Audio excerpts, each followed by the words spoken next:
നെറ്റിയിൽ കുറച്ച് മുടി കയറിയതുകൊണ്ട് അത് ട്രാൻസ്പ്ലാന്റ് ചെയ്യാൻ വേണ്ടിയിട്ടാണ് ഇൻസൈറ്റ് ഡെർമാ ക്ലിനിക് എന്ന് പറയുന്ന ഒരു സ്ഥാപനത്തെ സമീപിച്ചത്. അത് ഫേസ്ബുക്കിൽ കണ്ടിട്ടുള്ള പരസ്യം കണ്ടിട്ടാണ് ഞാൻ എൻക്വയറി നടത്തിയത്.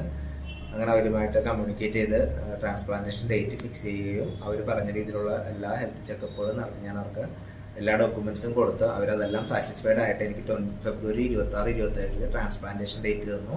26-27 ട്രാൻസ്പ്ലാന്റേഷൻ കഴിഞ്ഞ 28-ാം തീയതി വലിയ കുഴപ്പമൊന്നും ഉണ്ടായിരുന്നില്ല. മാർച്ച് 1 മുതൽ എനിക്ക് സിവിയർ പെയിൻ വരികയും ട്രാൻസ്പ്ലാന്റ് ചെയ്ത ഏരിയയിൽ പസ്സും ഡിസ്ചാർജും ഡിസ്കളറേഷനും വന്ന് അത് ഓരോ ദിവസവും കണ്ടീഷൻ വേഴ്സ്റ്റ് ആവുന്നതിൻ്റെ അടിസ്ഥാനത്തിൽ ഞാൻ അവരെ ഡെയിലി ഇൻഫോം ചെയ്യുമായിരുന്നെങ്കിലും മാർച്ച് 7, 8, 10 തീയതികളിൽ അവർ ഹെയർ വാഷ് ചെയ്ത് റെഡിയാക്കാമെന്ന് പറഞ്ഞ് വിളിപ്പിച്ചിരുന്നെങ്കിലും ഹെയർ വാഷിന് ശേഷം വീണ്ടും അത് കണ്ടീഷൻ വേഴ്സ്റ്റ് ആയിക്കൊണ്ടിരിക്കുകയായിരുന്നു.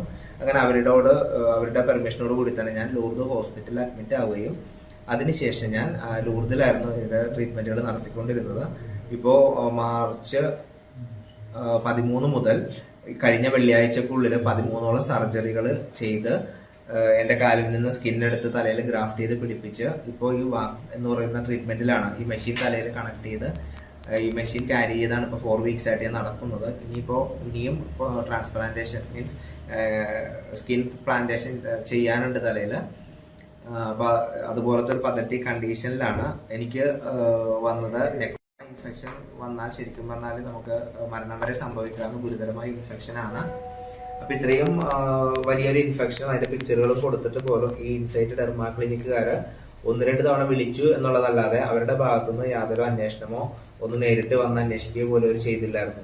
അപ്പൊ എനിക്ക് പറയാനുള്ളത്, നമ്മൾ ഇതുപോലെ സോഷ്യൽ മീഡിയ പ്ലാറ്റ്ഫോമുകളിൽ കണ്ടിട്ട് ഹെയർ ട്രാൻസ്പ്ലാന്റേഷൻ അല്ലെങ്കിൽ സൗന്ദര്യവർദ്ധക ശസ്ത്രക്രിയകൾക്ക് വിധേയരാകുന്നതിന് മുൻപ് എനിക്ക് പറ്റിയൊരു വീഴ്ച ഇനിയുള്ള ആൾക്കും വരാതിരിക്കാൻ വേണ്ടിയിട്ടാണ് ഞാൻ ഇങ്ങനൊരു അഭിമുഖം കൊടുക്കുന്നത്. കാരണം ഇപ്പോഴത്തെ യൂത്ത് ഇതുപോലുള്ള ക്ലിനിക്കുകളുടെ പിന്നാലെ പോകുന്നുണ്ടെന്ന് അറിയാൻ പറ്റി.